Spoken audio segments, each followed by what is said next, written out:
ایک حدیث یاد آئی بڑے زمانے بعد. میرے نبی فرمائیں گے یا اللہ میری امت کا حساب میرے حوالے کر دے. تو اللہ تعالیٰ فرمائیں گے کیوں؟ تو عرض کریں گے یا اللہ میں چاہتا ہوں ان کا حساب میں لے لوں تاکہ ان کو شرمندہ نہ ہونا پڑے. تو اللہ کہیں گے اگر آپ حساب لیں گے میرے محبوب تو آپ کے سامنے تو شرمندہ ہوں گے یہ، تو میں آپ کے حوالے بھی نہیں کروں گا، میں خود لوں گا اور پردے میں لوں گا. تو ایک پردہ حائل ہو جائے گا، ایک پردہ آ جائے گا اور اس کے پیچھے اللہ اس امت کا حساب لے گا، اچھا یا برا. پورے مجمع کو نہیں پتہ چلنے دے گا کہ کون اچھا کون برا.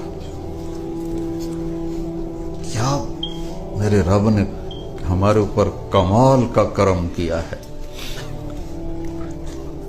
پھر اس کام کو ہماری فطرت میں رکھ دیا.